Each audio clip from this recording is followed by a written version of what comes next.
Pessoal, sejam muito bem-vindos. Estamos começando mais um episódio aí do nosso podcast da CS. Dessa vez, eu gostei tanto do último que eu resolvi convidar o Edu aqui para fazer junto comigo, né? Como sempre, a gente sempre vem tratando aqui de assuntos que são pertinentes para empreendedores, para profissionais de todos os segmentos, né? Claro que uma vez ou outra vamos ter segmentos específicos, né? Hoje nós estamos aqui com o Sérgio Diamusso, que é um empresário do ramo de e-commerce, vai se apresentar melhor para a gente. Tenho certeza que no final desse episódio vocês vão aprender demais, assim como nós. Hoje nós estamos aqui muito mais para aprender, né, do que para ensinar, e eu tenho certeza que vai ser muito produtivo. Vou deixar o Edu se apresentar e já apresentar o nosso convidado aqui também. Isso aí, bom dia. Estamos aí mais um dia. Vai virar rotina isso aí daqui a pouco, hein, Cris? Com certeza. Fazer com toda semana agora. Mas isso aí, então, sou Eduardo, contador, representando aí, a gente tá nessa tocada aí, como o Cris falou.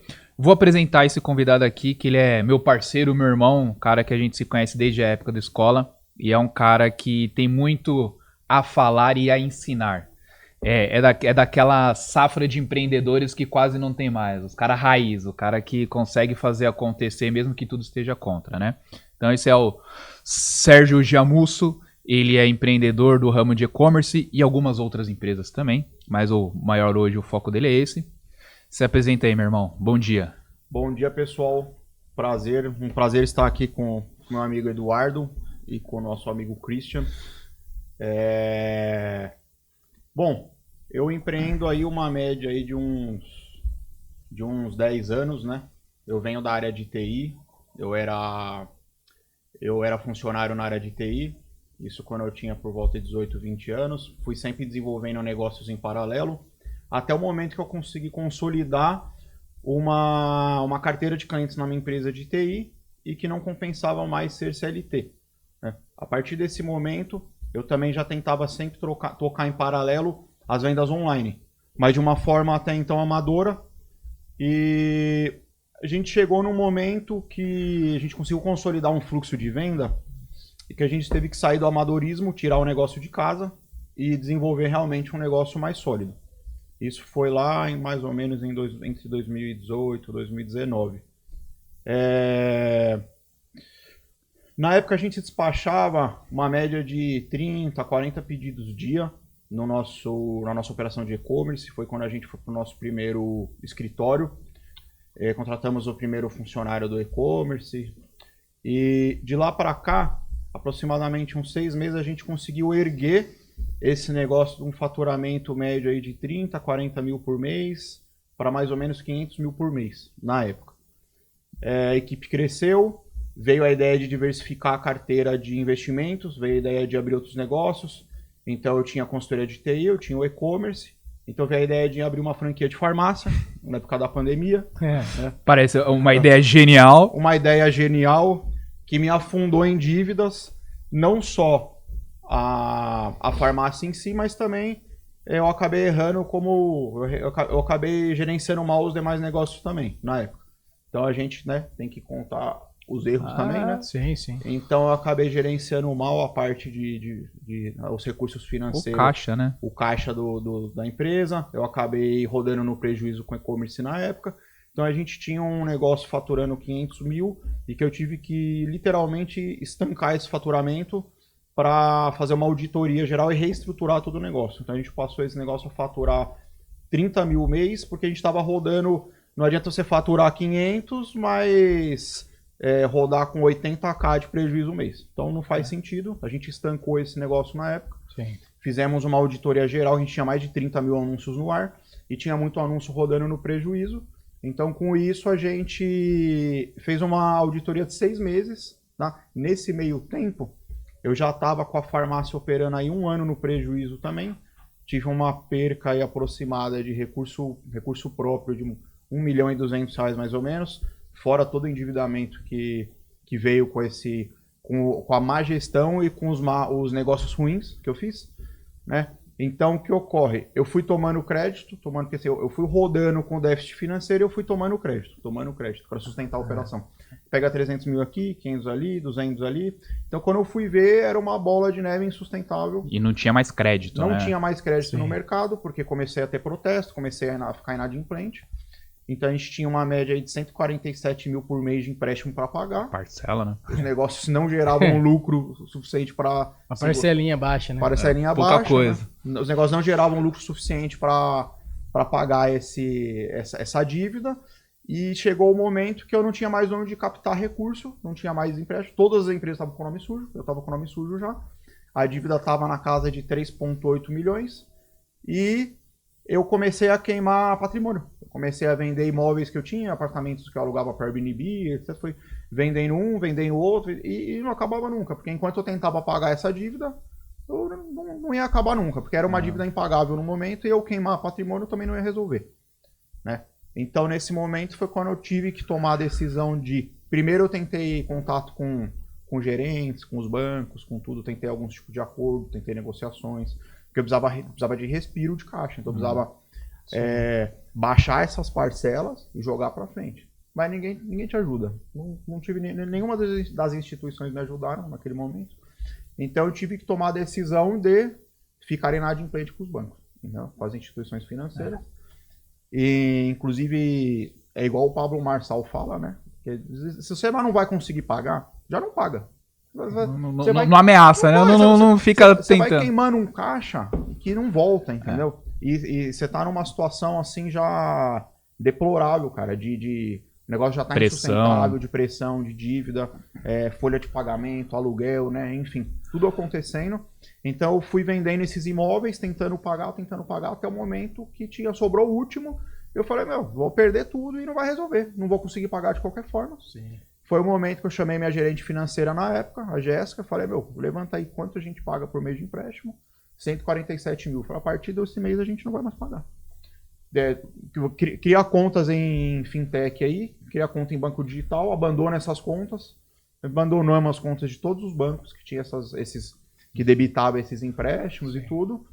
E lá pelo terceiro, quarto, vendi o último apartamento, aportei no negócio, recebi o valor da venda do apartamento 2 dias antes de uma folha de pagamento que eu tava zerado. Sérgio, só uma pergunta. Isso tudo que você tá falando aconteceu em que período de tempo, assim, você tá falando? Isso tudo aí, esse filme de terror aí, ele durou mais ou menos 1 ano e meio. Mas eu tive, assim, uns 2, 3 meses que Tudo foi isso em 1 ano e meio? 1 ano e meio, E isso foi por volta de 2020, né? Foi por volta de... Entre 2021 até 23, assim, mais ou menos. Mas tive um período de uns 2 meses que foi o mais crítico de todos, assim, que realmente eu tava operando com várias contas correntes, assim.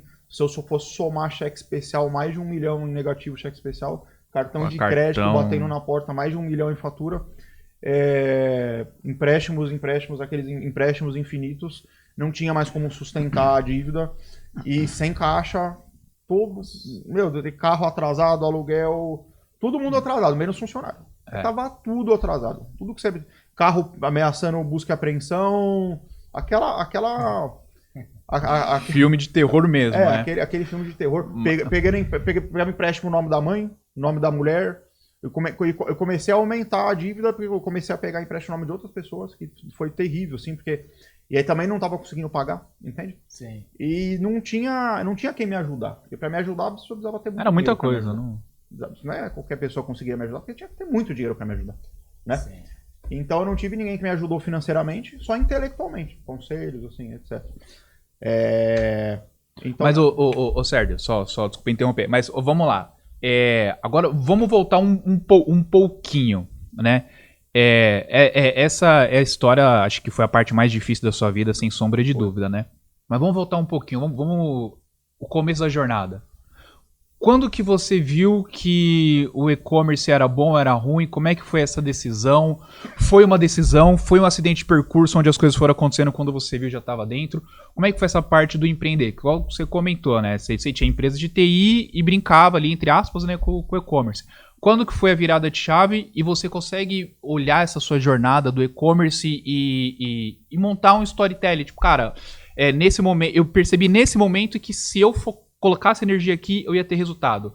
Aqui eu percebi que eu precisava colocar mais energia. Qual foi? Teve esse momento. Como que foi isso? Conta pra gente.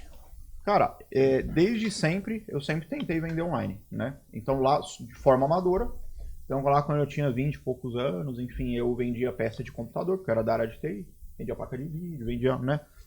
Depois eu entrei com uma linha é o que eu falo, eu sempre, acho que tá no sangue, né? Acho que veio de sangue, assim, de empreender, de tentar mudar de vida. Aí, aleatoriamente, eu entrei com uma linha de roupa de bebê lá atrás. Você vai no Brás, vou vender isso aqui. Mas como é? É do nada? Você foi no Brás, viu do nada? Fiz um estudo de cálculo de padaria, vi margem, né? Porque há 10 anos No Brás tá 10, na internet tá 30. Porque há 10 anos, 10, 15 anos atrás, você não tinha muita ferramenta de análise de mercado, você não tinha... Nem Mercado Livre ainda não era nada disso, né? É hoje. Fora que as pessoas, nessa época, ainda era aquela época que, pô, não sei se eu tenho coragem de comprar pela internet, Exatamente. não sei se vai chegar. O Mercado Livre era muito vinculado a golpe, né? Sim, você comprava, não chegava, não estornava, chegava o que você não queria, vinha Perdi o tijolo no dinheiro. lugar do celular, né? Exatamente. Tinha muito isso. O Mercado Livre era como se fosse um LX hoje, né? Sim. Lá 10, 15 anos atrás, né? Então ainda tinha muita essa desconfiança, ainda não tinha a credibilidade que tem hoje, né? Porque hoje é uma plataforma totalmente pro consumidor. Hoje acho que Sim, não você tem mais sabe que dúvidas, né? Se chegar errado, seu dinheiro tá garantido, né? Então lá atrás, aleatoriamente, eu vi esse negócio de roupa de bebê, fui lá, comprei 4 mil reais de estoque, falei, vou vender. Não deu certo. Não consegui criar fluxo de venda, ficou estoque parado lá. E aí, né, mais um episódio. Teve que fazer 5 filhos para poder fazer as crianças usar as roupas. Vendi o lote de roupa depois, tá, beleza. Eu fui sempre tentando trabalhar com algum produto físico no digital, em marketplace, sendo mais específico no Mercado Livre, né? Na época já vendi DVD com filme, já vendi várias coisas. Mas teve um ponto de virada, sim, que foi quando eu vi aquele potencial naquele produto. O que acontece? Eu gostava muito de instalar LED nos meus carros, né? Uhum. Eu tinha um carro e instalava os LEDzinhos, né? Quase tacamos fogo no carro já. Um golzinho quadrado, tinha um Fox lá, e você comprava aqueles LEDzinhos, super como que é? Super branco, né? Instalava no carro. E pingo de luz. Aí eu lembro que no Mercado Livre era tipo assim, R$40 o par do LED.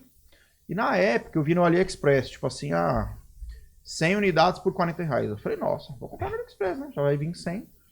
Aí chegou, demorou, né? Uns 2, 3 meses, chegou muito, né? e instalei no carro. Eu falei, vou tentar vender isso aqui. Ficou 98 unidades aqui. Aí eu subi os anúncios de LED, né? Cara, em 3 dias vendeu tudo. Falei, nossa. Gostei. E vendeu por quanto? Não lembro a precificação da época, mas com margem muito boa. Nessa época era margem muito boa. Nessa época... Mais que se pagou. Nossa, eu quintupliquei o dinheiro nessa época aí. Nessa época a plataforma não emitia nota, não tinha tanta burocracia quanto hoje, né? O Mercado Livre nessa época não tinha ads, não tinha catálogo, não tinha melhor envio, era tudo correio, não tinha plataforma, estava em outro cenário, né? Isso foi lá em 2018, mais ou menos. E eu falei, nossa, esse negócio aí tem, esse produto tem potencial. Peguei o cartão de crédito, 5 mil de cartão de crédito, isso era muito dinheiro na época pra mim. Sim. Falei, é agora, vou trazer 5 mil de LED. Trouxe, demorou uns 2 meses pra chegar, fiz os 5 virar uns 15. Falei, nossa. Acertei. Aí que eu quero estar. Demorou uns 10 anos tentando achar alguma coisa. Agora eu acertei. Aí eu não tinha muito recurso na época. Eu tinha já, tipo, uns 2, 3 apartamentos alugados, mas dinheiro cash mesmo não tinha muito, né? Era CLT, eu até ganhava bem, mas tinha um carro legal, não tinha muito cash para investir mesmo. Aí fui pegando cartão de crédito, falei, eu vou trazer tudo de mercadoria. Eu acho que foi questão de um a uns 6, 7 meses eu já estava trazendo tipo 50 mil de importação. Na época, tudo via AliExpress, que eu fazia, comprava fracionado. Eu comprava a caixa, porque 2 mil LEDs é uma caixa assim, ó. Sim. Então, você fala 2 mil unidades, mas é uma caixa pequena. Entendi. Então não parava em alfândega. Comprava de 2 mil em 2. Tranquilo. A cada 20 pacotes parava um. Aí eu pagava o imposto na época, né? E o LED não é a lâmpada do carro, é aquele pinguinho de luz, sabe? Que é só pra enfeite, não ilumina porra nenhuma. É só enfeitezinho, né? Então era pequenininho. Pingozinho de LED. E aí eu vi Porque eu vendia em atacado, eu vendia kit com 100 LEDs, kit com 200. Isso aí eu faturava uns 20, tava vendendo uns 20, 30 mil no Mercado Livre. E foi quando eu comecei a ver anúncio personalizado para carro. Então eu vi, tipo assim, porque eu entendi que tinha muita gente que queria pôr o LED no carro, mas não sabe que LED vai no meu carro, não sei que LED vai. Sim. Então eu vi essa oportunidade no mercado de você criar o kit para cada carro e já vender o kit para então, kit de LED pro Gol 2000, kit de LED pro Astra, kit de LED pro Vectra. E aí o que eu fiz? Eu montei uma planilha na época com todas as marcas de nacionais importados e dentro das marcas todos os modelos, né, de carros, né? Sim. Cara, eu devo ter trabalhado uns 3 meses assim, como eu trabalhava de dia, né, eu era CLT, uns 3 meses de madrugada assim, das 11 da noite até 5 da manhã montando o anúncio. Você ficava virado. Ficava virado, assim. E tudo isso na unha, né? Não tinha sistema. Você tinha que entrar anúncio por anúncio, olhar, tabelar. Nessa época não tinha muito sistema de integração, essas coisas como tem hoje que facilita. A plataforma era bem diferente, ainda tinha aquele. O Mercado Livre tinha aqueles templatezinhos de HTML, sabe? Era bem diferente do que é hoje. E era na unha. Eu devo ter subido, assim, uma média de uns 700, 800 anúncios, assim, em uns 2 meses. Na unha. Cara, meu faturamento na época passou de 25 mil para 90. Em 2, 3 meses, assim. Eu falei, aí eu falei, nossa. Né? Eu tomei aquele susto, né? Tipo assim, feliz, né? Aí eu não tava mais dando conta de despachar as vendas eu mesmo. Por que eu fazia? Eu andava com os LEDs no carro e na hora do almoço Você ia lá no correio. Eu ia no correio. Eu punha nos envelopezinhos de segurança, pegava imprimia as etiquetas no correio. Não tava mais dando conta. E meu pai começou a me ajudar em casa. Aí até o momento que a gente teve um pico de venda, assim, uns 200 pedidos num dia. Foi um pico de um dia. A nossa média era 80, 90. Aí meu pai falou, Serginho, sobe o preço, não tá dando mais pra diminuir as vendas. Eu falei, não, mas coisa de pai, né? Não dá, não aguento falei, mais. Mas é pra vender mesmo, né? É pra não aguentar mesmo, amém. É pra não aguentar mesmo. Aí foi quando eu falei, esse negócio precisa virar uma empresa.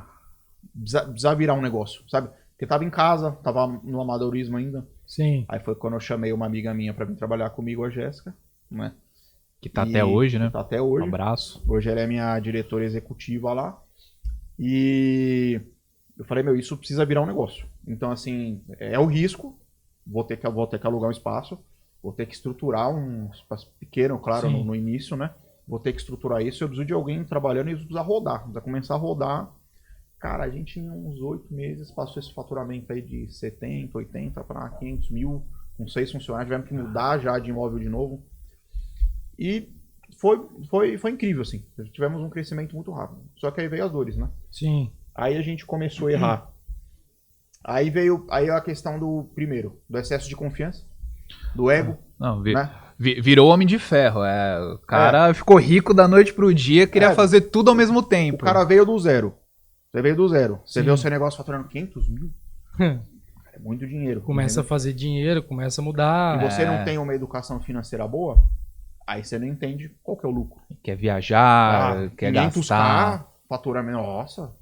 Então eu não entendia essa questão de fluxo de caixa, de qual é o resultado desse faturamento. Sim. Né? Eu via só, 500 mil, tá ótimo. Essa época não era uma época assim que hoje, Sérgio, que a gente vê bastante, né? Eu até ia entrar nesse ponto da estruturação do negócio. Como que você iniciou a estruturação mesmo? Que assim, eu vi lá no seu Instagram, eu tava olhando, hoje dá para ver que você tem uma empresa muito sólida, né? Muito, assim, que tem um desenho de empresa, você deve ter processo, deve ter pessoas ali, profissionais trabalhando em áreas diferentes, então assim, muito bem organizado. Mas, assim, você já entrou nessa parte de estruturação, então, mas nessa época, acho que não era como hoje, você tem assessoria para tudo. Né? O cara que quer vender no Mercado Livre, que quer ter uma contabilidade, quer ter uma consultoria, sempre tem um especialista, alguém, né? Vendendo uma mentoria para ele chegar lá mais fácil. Isso é muito bom. Nessa época não tinha essa facilidade, né? Ou talvez os anúncios que nós temos hoje, né? Sim. Até tinha alguns mentores nessa época aí, mas eram Era muito pouco, assim, né? Era o Alexandre Nogueira. Eu fiz mentoria com o Alexandre Nogueira. Eu fui um dos primeiros alunos dele. Eu fiz em 2017. Ah, legal. Ajudou muito. Foi um investimento muito alto na época. Pra época, né? Sim. E era na época que ele ainda dava mentoria. Hoje tá enorme, né? Tem Hoje... uma equipe com mais de 300 pessoas para dar essas mentorias, né? Mas eu peguei bem no comecinho mesmo. Eu fui especializando muito, fui fazendo muito curso, mentoria, que a gente tem que investir. Foi evoluindo, né? Foi evoluindo. Não tem... Porque a gente, cada momento do nosso negócio, a gente tem uma dor diferente, né? E a gente nunca sabe tudo, o mercado muda, tudo muda, né? Uma coisa assim, até pra gente completar e fazer alguns paralelos aí, essa questão quando ele fala que ele saiu de 30 para 90, de 90 para 500, provavelmente os mais antigos, as pessoas do negócio convencional, não acreditam. Fala, não tem como. Não dá. Sim. Dá. No digital dá. No digital, quando você acerta a vez, você dá porrada de um mês por outro e você dobrar o faturamento. É possível. E aí que vem a questão. Quem trabalha com comércio, quando você não tem essa educação financeira, você não tem essa parte de gestão, isso assusta muito, porque comércio entra dinheiro todo dia. Ao contrário de quando você presta serviço lá, igual quem é contador, quem é TI, outra coisa, você tem um mês para receber. Você fechou 10 clientes, você só vai receber o dinheiro desses 10 clientes daqui a um mês. Então dá um tempo de você esfriar o sangue. No e-commerce, no comércio, não. Todo dia, pensa, você com 25 anos, né? 25, 26 anos, do nada começar a entrar quase 50 mil por dia na sua conta. Se você não tiver a cabeça, você vai se perder. Sim. Então por isso que é muito importante você ter uma educação financeira, você estudar, você se preparar, né? Hoje eu acho que as coisas são muito mais fáceis, exatamente com esse monte de mentoria. Hoje tem muito conteúdo que te ajuda a entender mais essa movimentação. Grátis, né? Inclusive, né? No YouTube. Grátis, se você quiser no YouTube, você consegue achar alguma coisa, entendeu? Quem tiver interesse. Então até uma dica, cara, quando você for... enquanto você empreende, você não pode parar de estudar nunca. E não é só sobre o seu negócio, você tem que entender um pouquinho dos arredores. Né? Então essa questão de caixa é fundamental para qualquer empresário, porque às vezes pode colocar tudo a perder. Ele vai continuar mais caro. Do mesmo jeito que ele caiu, conseguiu voltar, muita gente viu gente que caiu e não voltou. E aí a maioria, né? Não aguenta. A maioria desiste. Não aguenta. Fala, isso aí não é pra mim. Melhor eu ser funcionário. Né? Tem muita gente. E aí só continuando, Sérgio, você tava falando, foi aí que veio a confusão ali, vamos dizer assim, né? Foi uma junção de fatores, né? A gente cresceu muito rápido. Eu não entendia de fluxo de caixa, de parte de finanças, dessa questão de gestão financeira. A gente começou, o que acontece? A gente importava, então começou a variar muito o câmbio, a importação, só que a gente não atualizava a tempo hábil na plataforma os preços, e isso se perdeu. Isso se perdeu no tempo. A gente começou a operar no prejuízo sem perceber. Como que a gente percebeu? Só que nessa época eu não tinha ferramentas de análise para entender. Eu só fechava um mês e faltou 40 mil para pagar a conta. Nossa. Porra, tem alguma coisa errada. Como assim? Mas o que está acontecendo? Eu não tinha ferramentas de análise. Eu tinha tudo muito manual, né? Eu tinha um financeiro, tinha uma pessoa no financeiro, mas era um processo extremamente manual, não tínhamos ferramenta para diagnosticar, para entender. E tipo, não tinha processo e controle de muitas coisas. Tá pagando quanto na importação? Vamos ver. Tipo, como que tá a precificação dos anúncios? Tipo, a gente perdeu mão. Por falha nossa. Falha nossa mesmo. A gente perdeu mão. Excesso de confiança. E no meio disso, veio a ideia de abrir a farmácia. Entendeu? Sim. E no meio desse caos aí, eu já tava meio ruim das pernas. Aí eu fechei com a franquia. Não tava tão ruim. Demorou 8 meses para eles fazerem o estudo geográfico de abertura do ponto comercial, etc. Quando eu fui abrir, eu já tava. Aí já. Só que, tipo assim, eu comecei a entender o que estava acontecendo, demorou quase um ano. Perdi muito caixa, perdi muito dinheiro. Tinha investimento, tinha CDB, tinha algumas coisas. Fui queimando o recurso, assim, já foi começando a endividar. Eu já pega empréstimo. Mas ainda não tava tão ruim. O empréstimo ainda tava pagando os problemas, né? Apagando alguns incêndios. Mas foi criando aquele volume de pagamento mensal que já começou. Se eu fosse fazer conta naquela época, já estava inviável. Sim. Mas tinha muito crédito, pega 200 mil aqui, 300 ali, começa a pagar daqui 3 meses, tem uns que tem carência. Então eu fui bem irresponsável, assim, e houve uma ingerência muito grande nesse sentido, no sentido financeiro. Hoje, por exemplo, se o meu negócio roda no prejuízo, eu sei no dia. Eu sei o resultado no dia. Tem alguma coisa errada. Tem anúncio, tem alguma precificação errada, tem frete errado, tem alguma coisa errada, porque esse aqui não é um resultado normal diário nosso. Legal. Essa é a diferença. Você saber no dia, você demorar 7 meses. 7 meses você quebrou já. Sim, ações rápidas evitam tragédias, né? Então, assim, nessa época, veio a questão de abrir a farmácia, injetei uma grana lascada, foi um negócio que não deu certo desde o início, em momento nenhum deu certo, nada deu certo. Ele já tava, Nasceu errado, né? Ele nasceu errado e morreu errado, e foi muito triste, porque foi um dos fatores que agravou a minha situação. Já estava gerindo mal outro negócio, veio esse que eu comecei a tirar recurso dos negócios da TI e captar crédito em todos os CNPJs que eu tinha na época, que tinha faturamento no CNPJ, não tem crédito no banco, pessoa física também, cartões de crédito, loucura assim. Foi 1 milha de cheque especial, 1 milha de cartão de crédito e umas 2 e pouco de empréstimo mesmo, entende? E virou aquela bola, né, que não tem como, não dá mais, é insustentável. Ô Sérgio, você falando assim, pelo menos na sua fala, na forma que você traz aí a situação, eu não vejo, eu sinto pelo menos que você em momento algum pensou em desistir, né? Ou chegou a passar, porque assim, é muito difícil estar numa situação dessa e não pensar em jogar tudo pra cima, falar, meu, pra mim deu, vou fechar aqui. E você tinha o garantido que era o TI, né? Você tinha o fácil.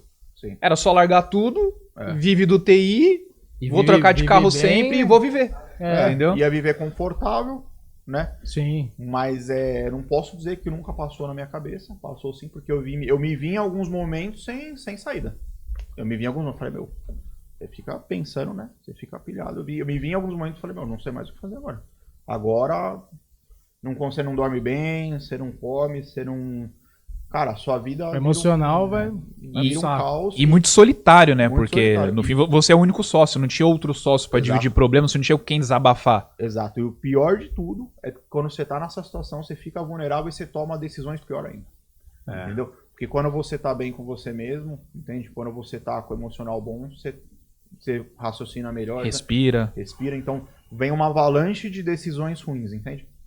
Enfim, aí veio praticamente eu parei as vendas do Econ, quando eu entendi o que tava falando.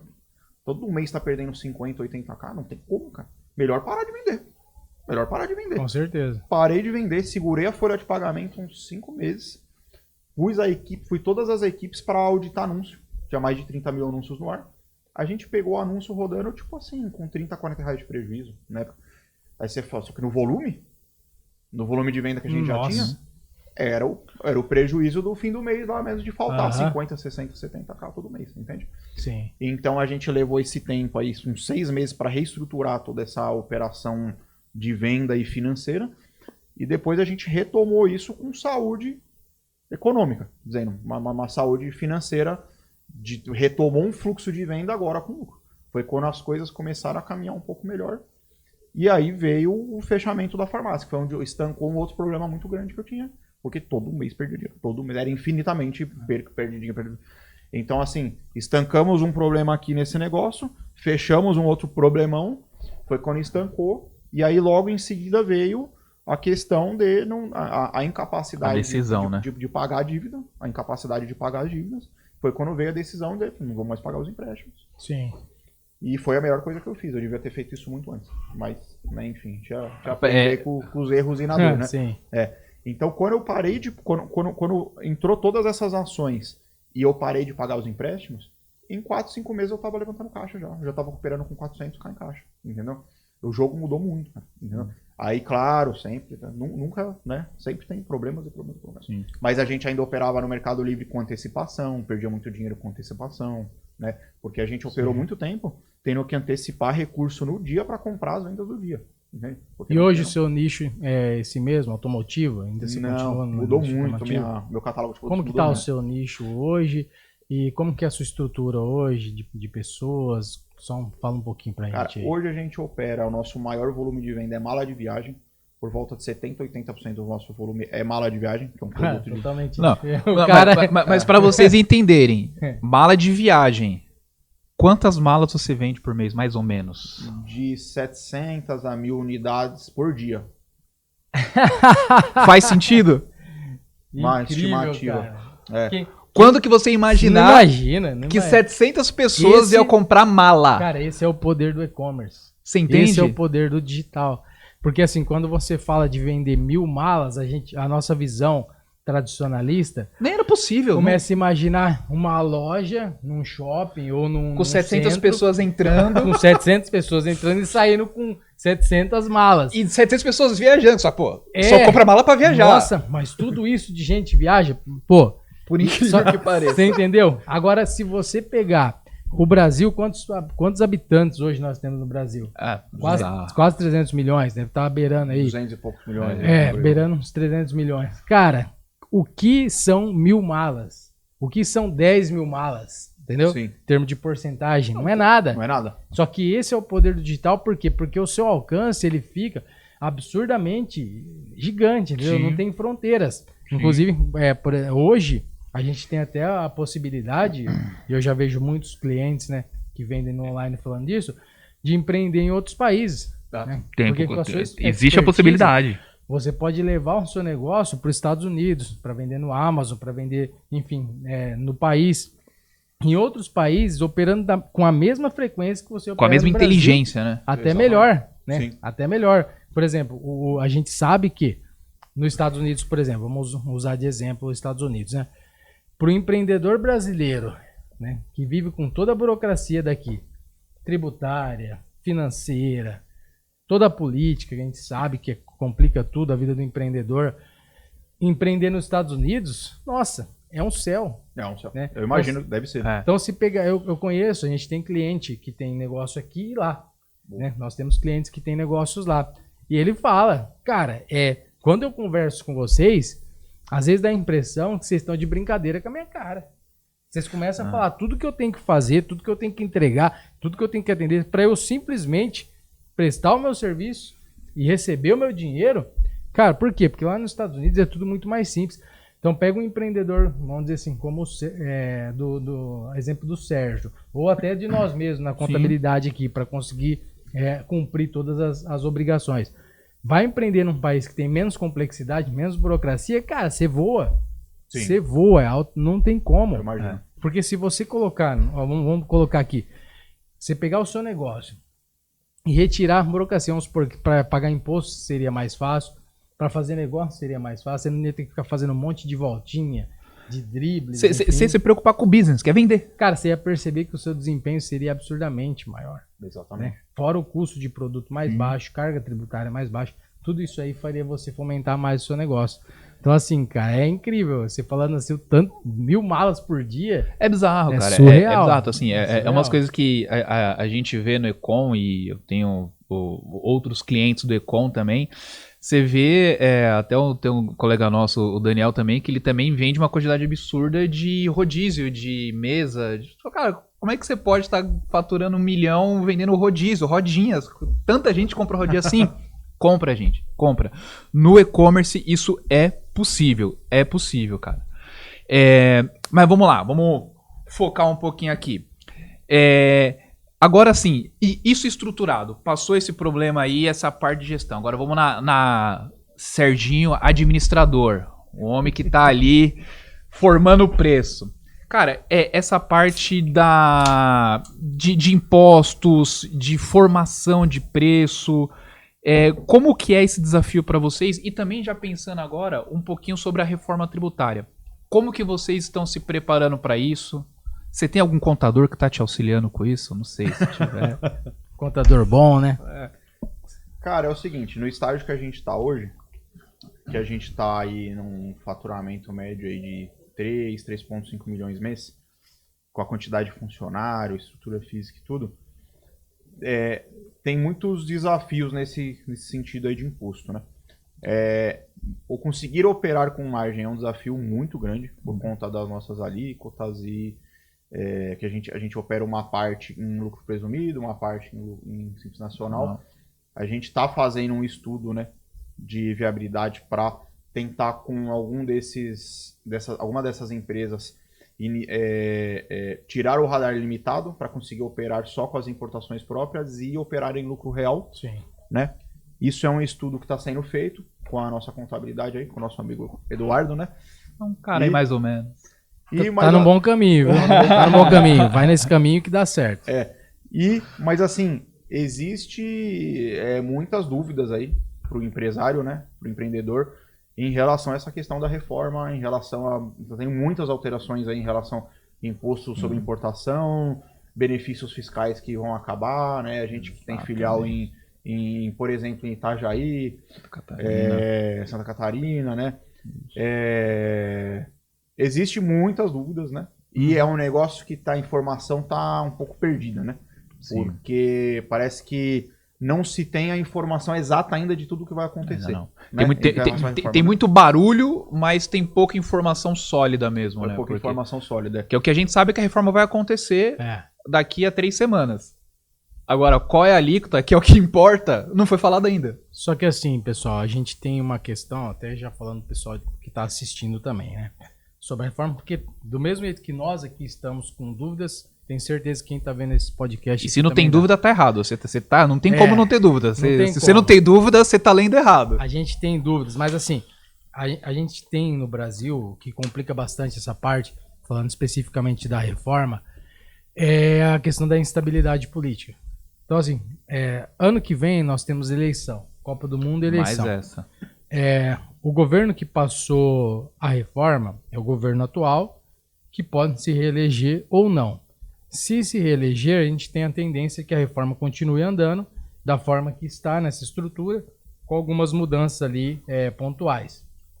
Mas caso, vamos dizer assim, tenha uma vitória do outro lado, né, da oposição, a reforma, vamos falar do governo anterior, né, o governo do Bolsonaro. O ministro era o Paulo Guedes, né? E a reforma que o Paulo Guedes tinha tributária é totalmente diferente dessa. Não é esse modelo de reforma que eles tinham projetado para apresentar, para tentar passar no Brasil. Então, assim, quem nos garante que tendo uma vitória, por exemplo, da direita, né? Vamos pensar assim, nós não vamos ter uma reformulação, entendeu? Assim, radical no modelo que está apresentado hoje. Não dá para saber. Mas, é o que você falou, hoje o que nós temos, né, da reforma é o que está apresentado aí, né? A gente até vai falar um pouquinho mais sobre isso. Mas assim, eu vejo que você, com o Edu aqui, está muito bem assessorado, né, nessa parte tributária, e você já conseguiu enxergar o valor de ter uma boa estratégia tributária, né? Sim.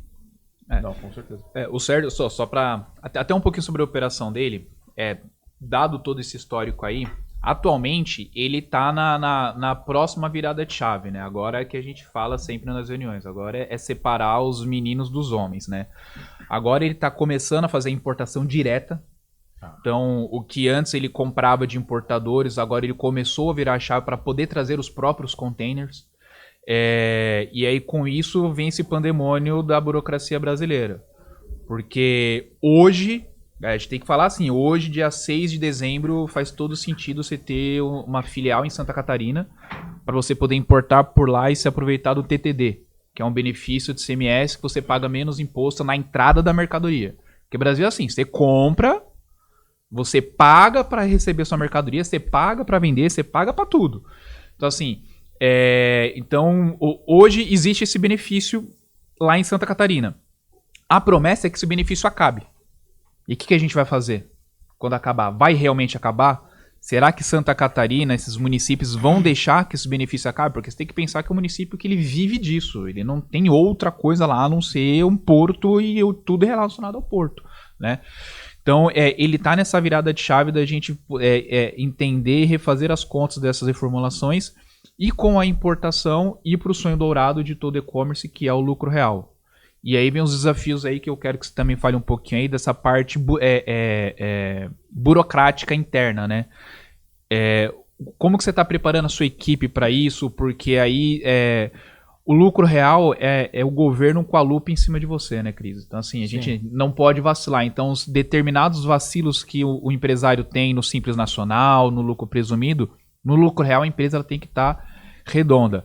Então isso significa ter um financeiro estruturado, ter um setor de controle de estoque bem controlado e trabalhar com a importação aí. Acho que seria muito legal você falar dessa parte, dessa virada da importação também, né? Então, resumindo, arrumando a pergunta, como você está se preparando internamente para essa parte de movimentação para o lucro real, que eu acho que é o interesse que muita gente do e-commerce tem, para entender que não é tão simples assim ser lucro real, existem muitos desafios internos E fala também um pouquinho dessa questão da importação.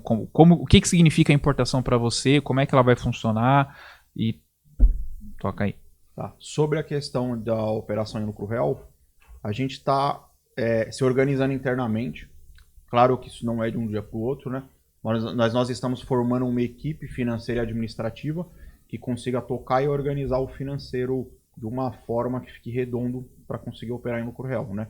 A gente ainda vai ter algumas reuniões, alguns alinhamentos, aí, inclusive com a contabilidade, né? A gente entrou com um sistema de gestão financeira diferente, que já integra com a contabilidade, que vai integra com as contas e que vai facilitar muito. É algo novo, né? Porque a gente hoje opera no e-com, a gente opera com 8 CNPJ, você entende? Então, realmente existe uma desordem interna, né? A gente não é perfeito, então a gente está caminhando aí para organizar a casa. Fizemos contratações de sistema, então a gente está iniciando o treinamento do sistema com a equipe nova. Sim. Então a ideia é organizar a casa realmente, tentar ainda esse mês aí, entre o início de janeiro, tá com um financeiro mais redondo, para a gente conseguir entrar nesse planejamento aí de virar o lucro real, né? Em relação às importações, cara, eu fui vendo a necessidade no mercado de que quem opera no e-com, tem pessoas que dizem, né? Você só vai conseguir operar no e-commerce ou sendo fabricante ou sendo importador. Porque a margem de lucro, a margem de contribuição para quem opera no marketplace, a cada dia está mais baixa, né? Então é uma concorrência absurda nas plataformas, muita gente rodando no prejuízo. Sim. E é muito difícil você achar hoje em dia um produto que dê margem saudável, né? Margem saudável comprando com importador, comprando aqui no Brasil, entende? Então os grandes estão jogando o jogo na importação e eu vi essa necessidade, eu falei, cara, eu preciso seguir esse caminho, porque senão eu vou morrer na praia, aí daqui a pouco não vai inviabilizar a minha operação. Sim. Então em abril desse ano, então desde de um ano e meio para trás, assim, eu comecei a estudar sobre esse cenário, né? Então fiz algumas mentorias, fiz alguns cursos com o pessoal desse segmento de comics aí, de importação. E aí veio a decisão de ir para a China em abril, né? Foi quando eu fui para a China, fiquei mais ou menos 25 dias na China. Na Canton Fair, né? Visitei as 3 fases da Canton Fair, que é uma das maiores feiras de negócios do mundo. Fui para o Shopping Diu, que é o maior complexo também de atacadistas do mundo. Visitei ali umas 7, 8 cidades na China, visitei muitas fábricas. Então, quando eu estava lá na China mesmo, eu fechei meus primeiros 2 containers, né? Era tudo novidade ainda, fiz alinhamento aí com despachante aduaneiro, agentes de carga, enfim. Então foi um desafio muito grande, porque o pessoal tem muito medo e receio da importação, né? Porque você põe muito dinheiro na frente, você tem aquela incerteza das coisas, e tem uma questão política, geográfica, né? Taxa, de tudo. Saiu uma guerra lá não sei aonde. O frete já sobe o frete da importação. E aí para vocês verem, e aí vem mais uma vez a questão do caixa. Da gestão. Porque hoje a operação, antes da importação, a operação dele funcionava, a operação financeira, que ele já tinha resolvido aquele problema, estava funcionando de um jeito. Tava perfeito. Então ele praticamente vendia e depois pagava. Era quase isso, né? No acordo que seja com seus fornecedores. Então o caixa está muito saudável. Com a importação muda tudo. Como é que é o fluxo de pagamento da importação? Só o pessoal entender que importar é legal pra caramba, mas como é que é o dinheiro? Cara, é assim. Quando você fecha com uma trade, com um fabricante, 99% dos casos, né? Você fecha ali um pedido com a fábrica na China ou com a trade, você paga 30% do valor da mercadoria para a produção, tá? Quando essa produção termina, você paga os 70% para essa mercadoria embarcar lá na China para o Brasil. Mais ou menos a 2 dias de chegar no Brasil, você paga os tributos, né? Você paga aí todos os impostos, as taxas aduaneiras e tudo. Então, fazendo um cálculo grosso aqui, por exemplo, tá? Um container de mala meu saiu uma média de R$200 mil. Só de mercadoria era 100, tá? Então, você põe 30 mil na frente, paga a produção lá na China. Quando ele vai embarcar, você paga 70, que é o restante do pagamento da importação da mercadoria. Quando esse container chega aqui, ele dobra de taxa. Você paga mais ou menos o dobro. Sim. Ou seja, você já pagou tudo antes de começar. Você pagou tudo antes de começar a pensar a vender. Exatamente. A mercadoria não está nem no seu estoque, você já pagou ela. Exatamente. Você ainda está no risco ali, né? De dar um canal vermelho, de dar todo o risco aí da importação da questão aduaneira, né? Claro que a gente fez com bons profissionais e graças a Deus deu tudo certo. Mas é o risco, né? É o risco. Sim. Porque tem questões documentais e tudo, e tem questões aleatórias também. Sim. Tem fiscalização Pode aleatória. pode tombar o navio, pode cair o container. É bizarro, mas pode acontecer. Acontece. Muito raramente. Sim. E então foi um desafio muito grande essa questão da viagem da China, mas eu vi como uma necessidade mesmo fazer, porque eu sou o cara que eu vou lá e eu vou aprender. Doido. Eu vou ver. E fácil de fazer negócio na China? Você achou tranquilo? Cara, achei. Eles são mais práticos, né? Eu conheci um chinês e achei ele mais prático. O chinês é um povo muito trabalhador. É um povo que faz de tudo ali pra te tratar muito bem. Muito educados eles, né? Te recebem muito bem, né? E não é difícil fazer negócio com o chinês, não. É fácil. Eles fazem de tudo pra te vender, entende? Sim. Não é sempre que você consegue o melhor preço, tá? Mas dá pra negociar assim.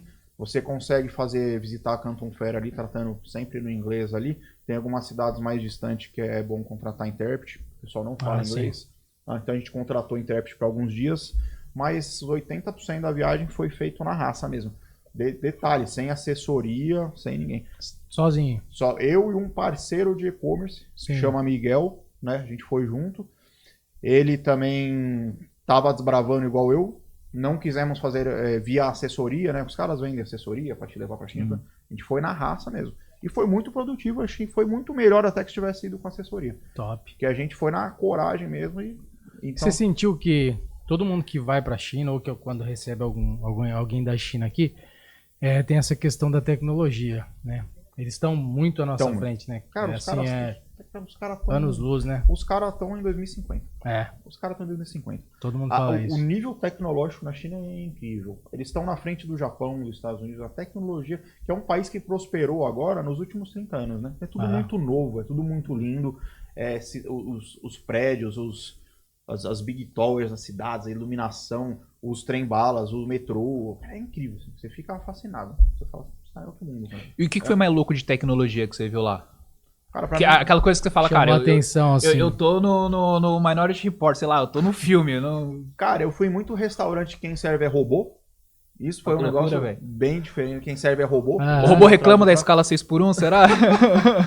Você vê muito robô na China trabalhando. Então você vai em um restaurante, é um robô que serve. Né, não sei o quê. Outra coisa que foi impressionante pra mim foi andar do trem-bala. Foi impressionante, cara. Mas você não sente a velocidade. Não, né? você não Parece sente. que você tá andando num carro ali a 50 por hora. Você não sente. Ele Tranquilo. vai a média de 380 a 400, 400 e pouquinho ali, você não sente, é incrível.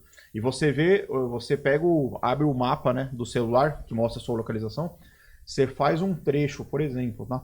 Você faz um trecho tipo Santos Campinas em tipo assim 18, 20 minutos. Você levaria de carro 2 horas, 2 horas. É igual a gente vir de São Paulo pra vir pra cá. Foi 2 horas, a gente viria em 20 minutos, meia hora. Em 15 minutos. Você viria em 15 minutos. Loucura. É loucura. Caramba, sensacional. Parece que você teletransportou. Esse é o primeiro mundo, né? Como diz. Esse é de fato o primeiro mundo, né? Sim. É um país extremamente seguro. Não tem a possibilidade de alguém te assaltar, alguém te roubar. Eles são muito honestos, entende? Óbvio. Sempre tem o vagabundo, deve ter né? máfia, deve ter alguma... Mas assim, não é... Você não precisa ficar se preocupando, olhando seu celular aqui, olhando pro lado. E a gente visitou muita fábrica na China. Eles trabalham demais, assim. Povo muito trabalhador, muito idoso.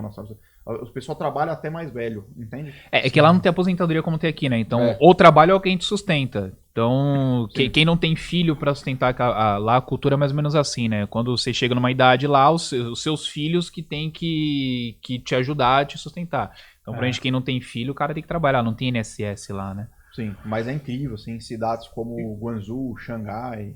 Cara, incrível. Assim. E mais uma coisa, uma curiosidade, Cris. Quando ele falou, eu fiquei doido.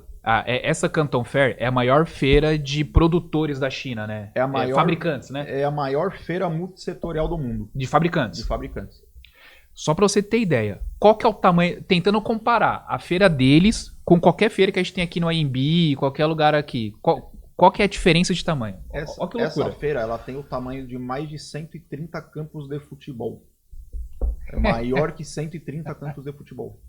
É loucura. É impossível ver tudo. Não Não tem como. Se você visitar eles, fizer as 3 fases e você for todo dia na feira, de cedo tudo. até a noite, você não consegue ver tudo. Não tem como. Não tem como. Quantos fabricantes de mala tinha lá? Cara, Eu não sei exatamente quantos tinha na feira, mas eu saí da China com cotação de mais de 400 fábricas.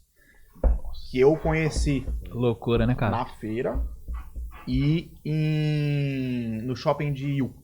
O shopping de Yu é um shopping também de fabricantes, mas é uma região mais remota. Lá dificilmente você acha alguém que fala inglês, entende?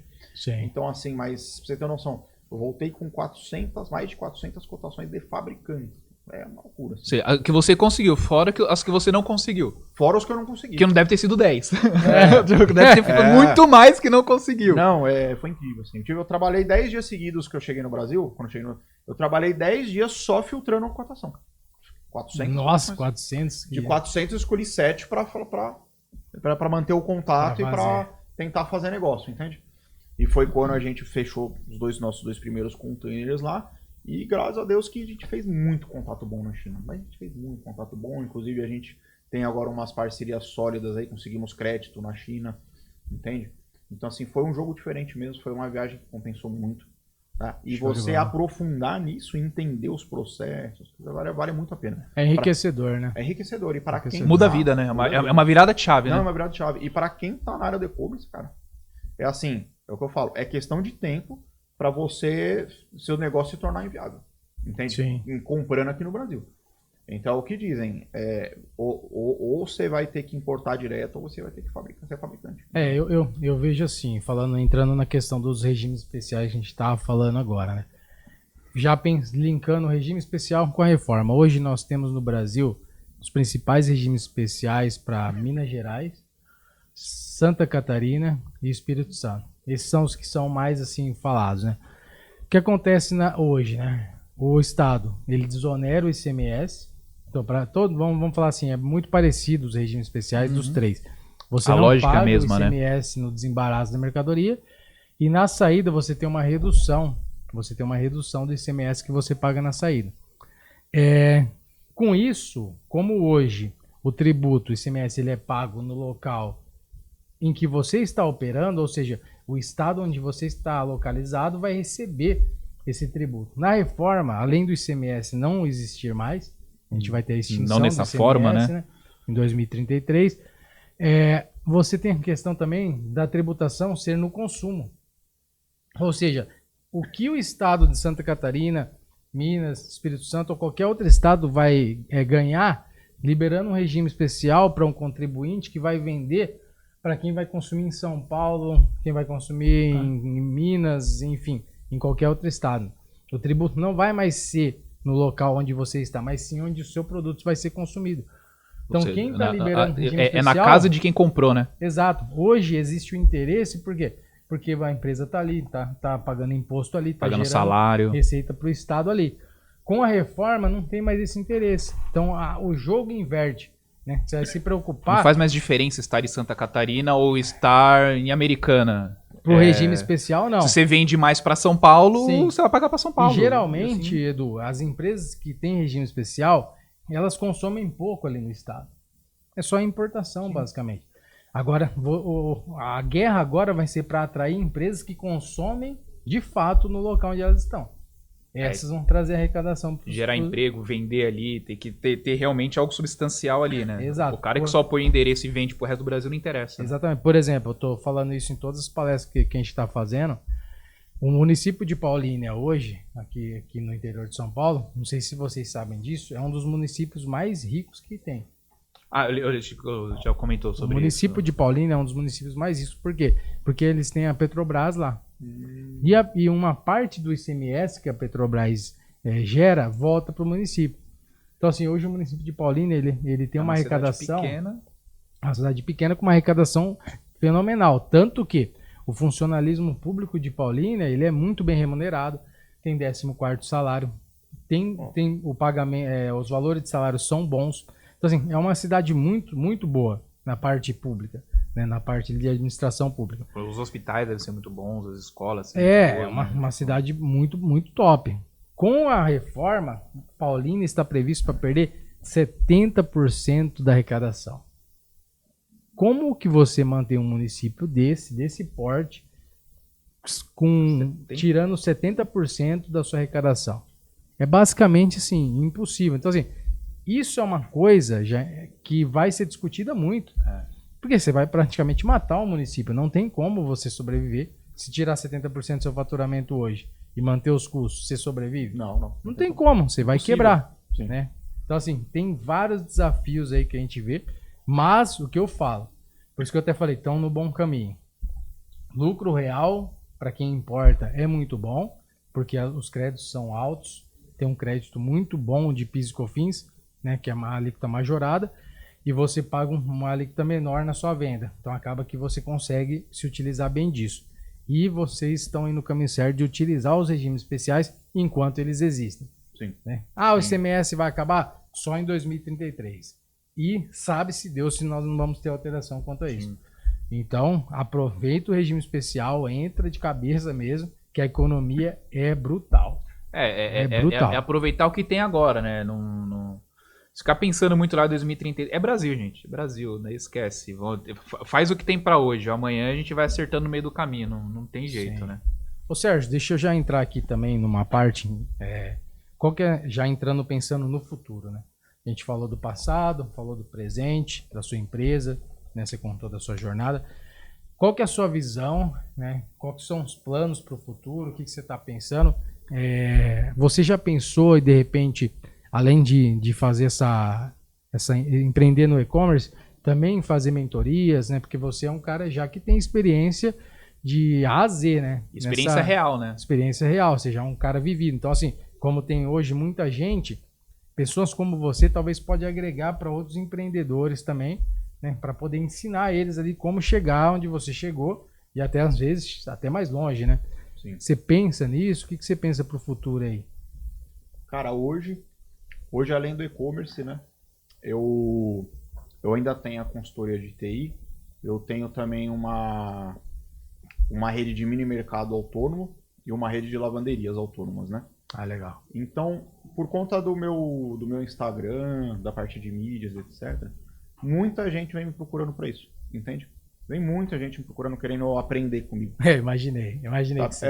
E eu sempre fiquei assim, pô, será? Né? Será que eu vou desenvolver isso? Só uma coisa, é pior, ele sempre ajudou as pessoas. Eu sempre ajudei. De graça. Muita gente procura ele lá, cara. O Sérgio e eu falava, cara, tem que vender isso daí, bicho. Tá de graça, cara. Você tá deixando dinheiro na mesa. Sim. Tá se matando por 10% e nego aí sugando. Sim. Aí. E eu ficava sempre fiquei pensativo, né? Não vou. E aquela corrida do dia a dia, né? Eu foco mais nos negócios. E eu tive uma demanda tão grande de gente no meu Instagram me pedindo. Eu tive alguns casos do pessoal querer realmente aprender comigo, sabe? Recentemente. E eu falei, acho que é a hora. Eu acho que é a hora de desenvolver um projeto aí de consultoria personalizada, de mentoria, algo assim.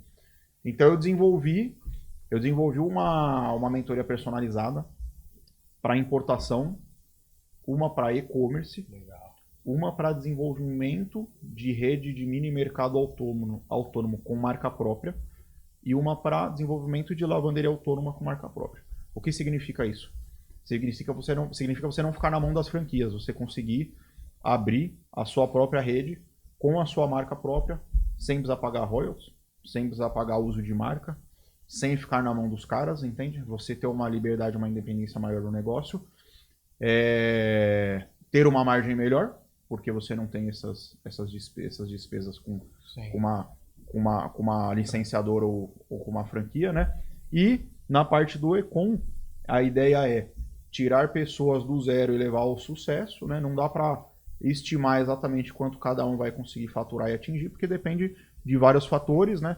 Mas com o conhecimento que a gente tem, com certeza a gente consegue ensinar essa pessoa passo a passo, cada degrau desde sair do zero no e-commerce, para quem não sabe nada, até consolidar um fluxo de venda, estruturar equipes e estruturar espaço físico e todos os negócios aí na parte de expedição, todos os setores de um e-commerce. Parte estratégica da coisa, né?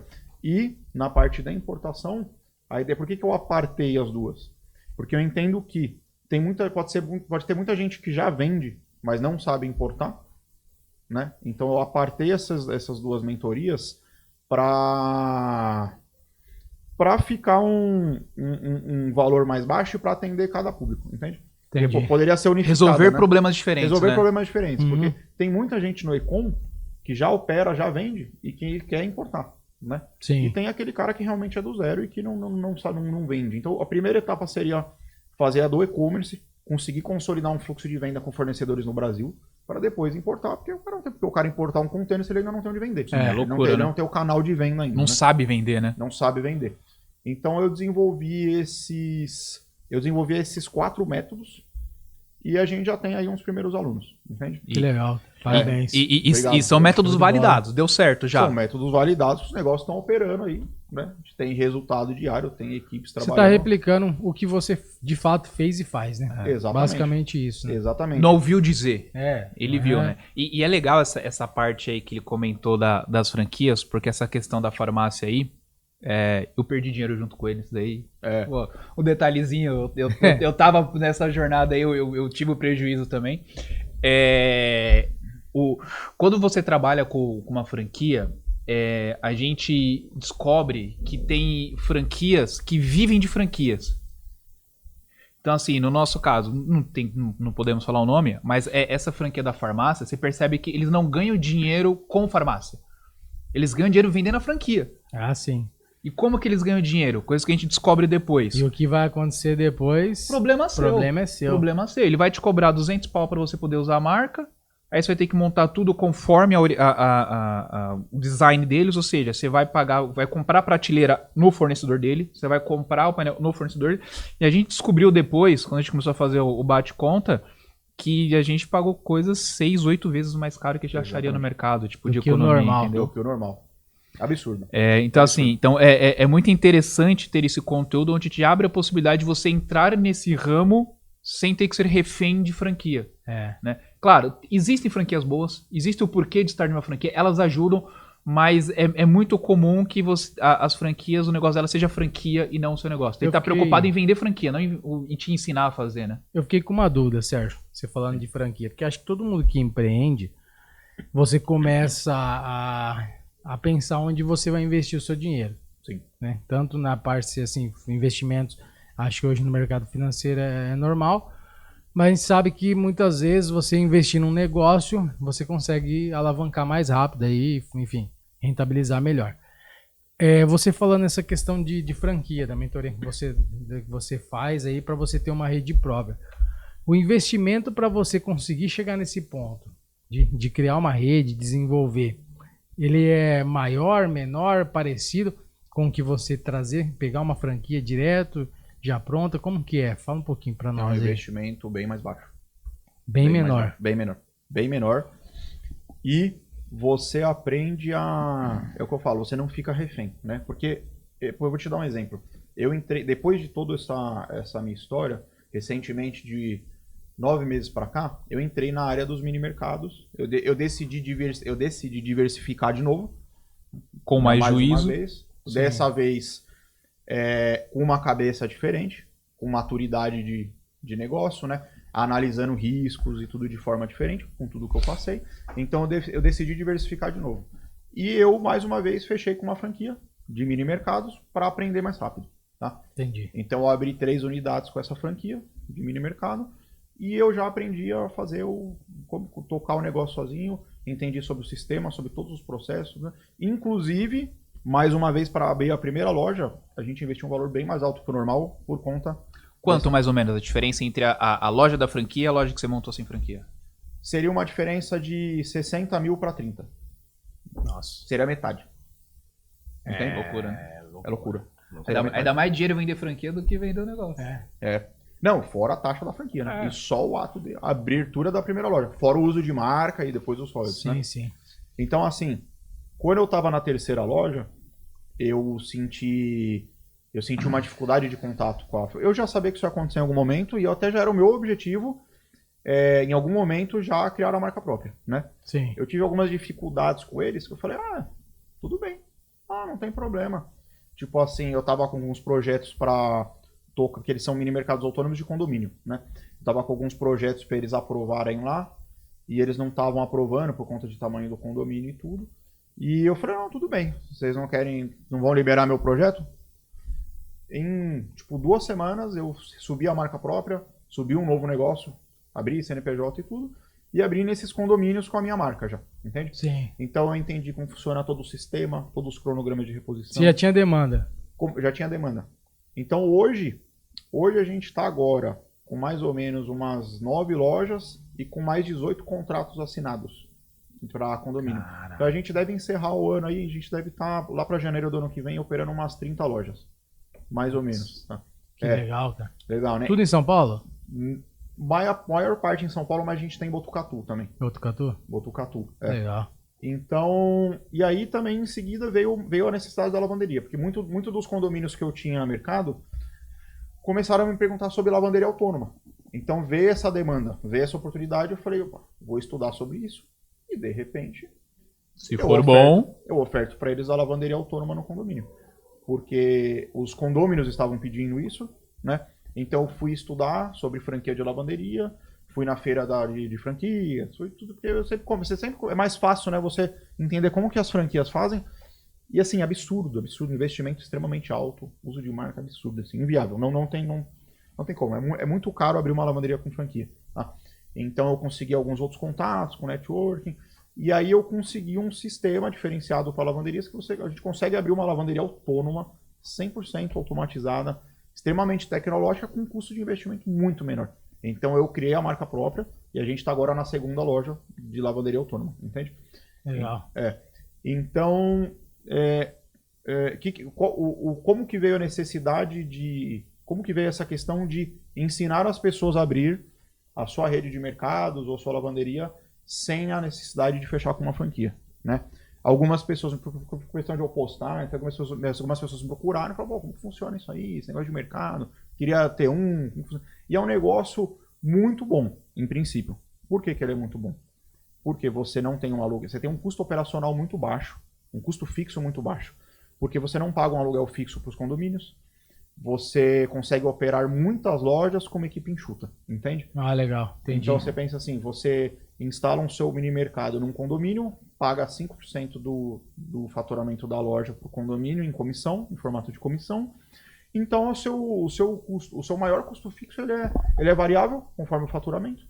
Você não tem um aluguel fixo, você não tem folha, mas aí com quantidade de lojas você precisa de folha, claro. Você vai ter que contratar. Com volume as coisas vão ficando mais complexas. Né? A gente estima que você gerencie 10 lojas com 2 colaboradores, entende? Sem aluguel fixo. E a parte de reposição dos mercados, por exemplo? Então, Como aí, funciona? Por exemplo, agora, com esse volume de lojas, a gente criou um estoque central, a gente pôs 2 veículos na rua já, né? Então a gente tem 2 repositores, tem uma pessoa no setor de compras e tem uma pessoa no monitoramento de câmeras, tá? Mas por que a gente criou essa equipe maior hoje? Porque a gente está com 18 lojas para abrir. Então a gente já está preparando o terreno para operar uma quantidade de lojas maiores. E ainda né? assim, com as 8 lojas, você vai ficar quantos funcionários só nessa parte dos mini mercados? Cara, a gente vai conseguir operar mais ou menos 30 lojas, 33 lojas com 3, 4 pessoas. Mais ou Que menos. loucura. Incrível, cara. Incrível. Incrível, né? É um negócio incrível. Inimaginável. É um negócio que fatura 24 horas por dia, né? Tem condomínios melhores, condomínios piores. Se você tem uma variedade de lojas e você, tem uma loja que não está faturando bem, não há desespero, por quê? Não tem custo fixo, é irrisório, entende? Você vai pagar para o condomínio proporcional sobre a venda. Claro. Você não precisa ficar brigando por preço. O refrigerante está R$3. O refrigerante está R$3. Quem quiser compra, quem não quiser não compra. Você não se preocupar porque o do lado está R$2,50. Então... Você pensa a diferença do negócio tradicional. Se você tivesse 30 lojas, você ia ter que ter no mínimo 30 aluguéis. Né? Loja de no mínimo 60 funcionários. No mínimo por loja. No mínimo. Não, 2, um abre, outro fecha, porque é horário comercial mais estendido. Então, olha a diferença de operacionalmente dizendo e de custo do negócio para um negócio tradicional. Que é um negócio autônomo, ele fatura 24 horas por dia sem funcionário. Tem problema com furto? Tem. Mas a gente reverte 95% dos casos. Entende? Porque a gente monitora, entra em contato com o síndico. Câmera, né? Câmeras com inteligência artificial, então a gente consegue reverter quase todos os casos. Não tem jeito, isso aí não tem como, né? Escapar, né? Então eu decidi retomar, diversificar de novo, depois de tudo que eu passei, né? Eu decidi porque eu estudei muito que eu falei, é um negócio bom. Sim. E aí veio também já em seguida as lavanderias. Então é isso. Então, por conta de algumas pessoas acabarem me procurando, perguntando sobre isso, eu falei, vou ensinar as pessoas a abrir. É o caminho natural, né, cara? Porque você teve sucesso nos negócios, você passou por tudo isso. Sofreu. As pessoas se interessam de aprender com alguém assim, né? E detalhe, eu posso ofertar a minha marca? Eu posso franquear a minha marca? Posso. Eu tenho 2 pessoas interessadas para ser meu franqueado já. Mas eu acho que é o mercado da franquia hoje, as pessoas têm um receio muito grande, né? Sim. Em trabalhar com franquia, etc. Eu acho que é mais estratégico a gente ensinar a pessoa o negócio dela, a abrir a marca própria dela. Ela pode também depois franquear, entende? Então a gente passa todos os processos, desde o zero até o sucesso, a abertura da primeira loja, toda a parte contratual, toda a abordagem com os prédios, toda a parte de comercial disso. Então a gente aprendeu a jogar esse jogo aí, tanto é que a gente está indo para 30 lojas. Né? Ô Sérgio, eu queria fazer uma pergunta para você agora. Inclusive, eu faço questão de depois a gente fazer um corte disso aqui que eu vou perguntar. Que vai ser uma campanha, lembro do nosso bate-papo, que a gente falou sobre a questão dos funcionários, de contratação, de dificuldade. Sérgio, é o seguinte, hoje a gente vê um movimento muito forte na internet, nas redes sociais, principalmente no LinkedIn, e uma campanha muitas vezes até da parte política, para querer colocar o empreendedor, o empresário contra o trabalhador CLT, o funcionário. O empresário é sempre o malvadão que está explorando, né? O empresário é sempre o malvadão que está explorando, e o CLT, enfim, é aquela pessoa acomodada, enfim. Nós sabemos que a realidade tem empresário ruim e funcionário ruim. Tem funcionário excelente e tem empresário muito bom. Como vocês viram aqui, a gente pôde ver nessa conversa, ficou muito claro que o Sérgio é uma pessoa trabalhadora, dedicada, que se dedicou a vida inteira aí para construir o negócio dele para prosperar.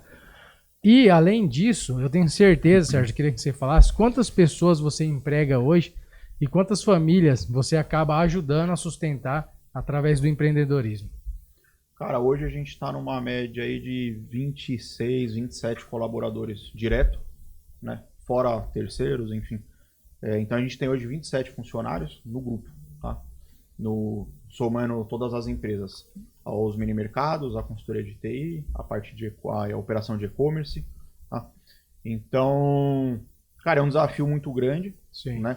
A gente, depois de com muito trabalho, a gente conseguiu formar uma equipe muito boa hoje. Tá? Isso é muito difícil, a gente teve muito problema aí. Tá? Passou muitas dificuldades com a formação dessa equipe. Tá? Claro, né? Sempre sai alguém, entra alguém, mas a gente tenta o máximo possível cuidar das pessoas. Tá? Legal, bacana. Quando eu digo cuidar, é assim, a gente, embora eu sou um cara muito racional, né? Hoje em dia eu não tenho muita paciência com essas coisas, mas eu tenho uma gestora boa lá que cuida, que tenta entender o máximo o colaborador, tenta lidar da melhor forma com eles na questão de relacionamento, entende? Nós reconhecemos muito quem trabalha bem com a gente. Então, assim, o cara que é esforçado, que agrega, né? O cara que agrega. Ele vai crescer. O cara que a gente sente, né? Quando a pessoa realmente está em prol do negócio, sabe? A gente sente isso, a gente cuida muito bem dessas pessoas, tá? Nesse período todo aí, eu tive muitos desapontamentos com pessoas, entende? Que passaram, que a gente acreditou, que a gente deu oportunidade e que, enfim, não souberam aproveitar, sabe? Mas é isso, eu acho que o segredo é tentar cuidar o máximo das pessoas, reconhecer o bom trabalho, entende? Tentar remunerar o melhor possível conforme o negócio... A entrega também da pessoa. Conforme a entrega e também conforme as condições do negócio, né? Porque a gente sempre quer, claro, a gente quer fazer o melhor que puder pelo funcionário, mas a gente tem que trabalhar a gente tem que consolidar um negócio sustentável, né? Exatamente. Então a gente tem que trabalhar com o recurso que a empresa, um orçamento pré-definido para os colaboradores, né? Então a gente tenta ao máximo reconhecer essas pessoas e fazer algumas dinâmicas diferentes internas lá, para estar sempre trazendo os colaboradores para a gente, tá? Mas realmente isso é um desafio muito grande. Eu vejo muitos empresários que têm muitos problemas aí com equipe, funcionário e tudo, mas também tem muito empresário que não sabe lidar com as pessoas, entende? Nem se esforça para conseguir também, né? Exatamente. Isso que eu falei, tem muito que é da parte do funcionário, né? A gente vê que tem muito funcionário aí que quer ganhar fácil, né? Quer crescer fácil, e também tem muitas vezes que é da parte do empresário mesmo. Sim. Tem empresário sacana, é claro que tem, né? Mas é que realmente, como você colocou na fala aí, né? Fica muito essa coisa de nós contra eles, Isso. mas não é exatamente isso, né? Cara, tem gente boa e gente ruim em qualquer lugar. Sim. A gente tem que ter sempre o bom senso e saber lidar, né? Sim, não, com certeza. E vamos encaminhando aqui para os finalmente, já tá batendo papo há um tempão aqui, depois vai ser expulso do estúdio. Mas vamos lá, Sérgio, agora sim, pra gente, tudo que você já passou, tudo que você contou aqui, tudo que você tá planejando, tudo que você é. Cara, qual é a dica? Você conseguiria falar uma dica? Sérgio, tenho 16 anos, já tinha, Sérgio, eu quero começar a vender no e-commerce, ou eu quero começar a empreender. O que você falaria? O que você falaria pro Sérgio de... Um bastidor. O que você falaria pro Sérgio de 18 anos que tinha um prêmio branco 2 portas? Fiat Prêmio, cara. Tem muita história esse Fiat Prêmio. O que o Sérgio hoje, se encontrasse aquele Serginho lá de 18 anos, o que você ia falar pra ele? Cara, o que eu falaria pra mim com 18 anos Olha, eu teria... assim, tudo que eu vivi me retificou, né? Porque eu sou... Te formou. A gente precisa viver, passar aqueles momentos pra a gente se tornar uma pessoa melhor, né? Mais experiente, enfim. Exatamente. Mas se eu pudesse dar uma dica pro Sérgio de 18 anos, seria pra focar mais nos negócios e estudar muito sobre uma parte muito importante da empresa e que o empresário, o pequeno, o micro e pequeno, não tem essa educação, parte de educação financeira. Estudar muito sobre essa questão de caixa, porque isso é o coração do negócio. Você tem que cuidar muito da parte de recurso financeiro. E eu acho que eu não posso falar isso para mim mesmo, porque isso eu tive, né? Quer falar para alguém que vai começar do zero, precisa ter muita coragem, muito estômago, porque isso eu tive. Mas se você tá achando que você vai empreender, que vai ter uma vida maravilhosa, que você vai trabalhar a hora que você quer, que você não vai ter chefe... Vai viajar, cara, só viajar. Cara, é assim, para você chegar nesse nível, leva muito tempo. A não ser que você consiga estourar com algo que você cresça muito rápido, mas é raro.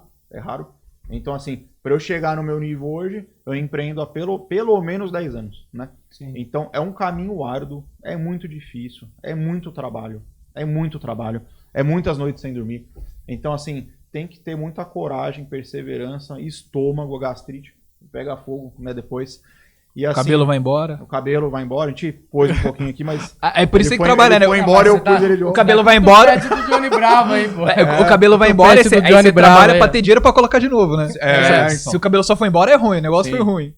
Mas é isso, tem que ter muita coragem, tem que acreditar, desenvolver negócios, tem que ser estratégico, seja muito analítico para desenvolver negócios, né? Porque às vezes a gente está no impulso, a gente faz as coisas no impulso. Quando a gente é mais novo, a gente faz as coisas no impulso, faz as coisas porque alguém falou que é bom. Então, assim, ou então a gente tem às vezes um ego inflado, né? Ah, tudo que eu faço dá certo. Não é assim. Analise com calma, faça cálculos. O principal do negócio é a parte financeira. Claro, é muito importante vender, mas não adianta vender no prejuízo, né? A não ser que você tenha um planejamento para isso. Eu vou vender tanto tempo para alavancar o algo estratégico, mas se você não tem... Aí cara, o prejuízo como estratégia, né? Não como acidente. Eu exato. posso vender no prejuízo por um determinado tempo pra ganhar mercado, mas eu preciso recuperar. Eu não posso vender no prejuízo sem saber que eu tô no prejuízo. Aí é loucura, né? Exatamente. Mas assim, é possível. Então, se você quer começar a empreender, primeiro de tudo, se você não tem ainda o que você vai empreender, tenha um emprego, tenha uma renda fixa, trabalhe muito, faça um bom trabalho onde você já trabalha e vai tentando desenvolver um negócio, né, Show de em bola. paralelo. E que é possível. Você vê que a gente sai do zero. Tive o meu primeiro registro em carteira com 18 anos, era R$570. E hoje eu estou no comando de um grupo que fatura 3,5 milhões mês. Não sou herdeiro, não ganhei nada, carro zero e dinheiro Não ganhou na meus Mega pais, Sena. da família, não ganhei na Nada. Mega Sena. Pelo contrário, só perdi nessa trajetória aí, perdi muito dinheiro, perdi o que já não tinha, né? Mas é possível. Mas assim, é muito difícil, tem que ter coragem, tem que trabalhar muito, não é fácil, né? E é isso. Show de bola. Pessoal, caminhando aqui para nossa conclusão já, queria te agradecer, Sérgio. Obrigado, cara, por Você veio, abriu realmente aí, né, os bastidores da sua operação, compartilhou na prática, isso que a gente quer aqui. Né? Sim, legal. Trazer informação. Quem fez, quem faz, né? Trazer informação prática para a galera que vai assistir nosso podcast, que vai acompanhar. E assim, fica aí à disposição também. A gente vai colocar aí o Instagram do Sérgio, do Edu, o meu Instagram, para a gente conversar, bater papo, tirar dúvida de quem quiser entender, aprender um pouco mais. Então, cara, quero te agradecer. Foi muito show de bola mesmo. Muito bom, muito Legal. bom. Eu agradeço também, agradeço o convite. Foi um prazer estar aqui com vocês. Prazer é tudo meu. Meu irmão tá aí, satisfação bater esse papo com ele aqui na frente das câmeras. Cris também, tá parceirão aí. Tamo junto. E é isso aí. Pessoal, e você que não tá inscrito aí no canal, já se inscreve, deixa um joinha para ajudar a gente, tá? E compartilha com o pessoal aí para mais pessoas conhecerem o conteúdo, conhecer o trabalho aí do Sérgio, um pouquinho da empresa também. Okay? E o nosso também. E o nosso também. Estamos aqui, estratégias contábeis, tributárias, tudo para fazer você fugir do leão, tá? Eu sei que não é fácil. Lá na África, lá o pessoal é treinado, aqui no Brasil não somos tanto. Mas eu vou falar para você, ó. Eu sou descendente de africano, tenho na minha árvore genealógica. O Edu deve ter também. Devo ter. Apesar dele, sem dúvida. Né, dele não ter uma tonalidade nenhuma aí. Mas tem. Mas deve ter. Hoje em dia, até falo, até brinco. Hoje em dia, todos os brasileiros são mestiços. Todos. Sem dúvida. A nossa geração, todos. Esses dias eu conversei com o Gustavo, antes de encerrar, um amigo meu. Se você olhar pra mim, olhar pra ele, a gente não tem nada a ver.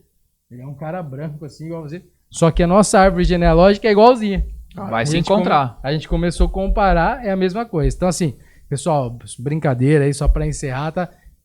Mas a gente te ajuda a fugir do leão. Valeu. É isso aí. Alô. Fechou. Foi? Boa, rapaziada.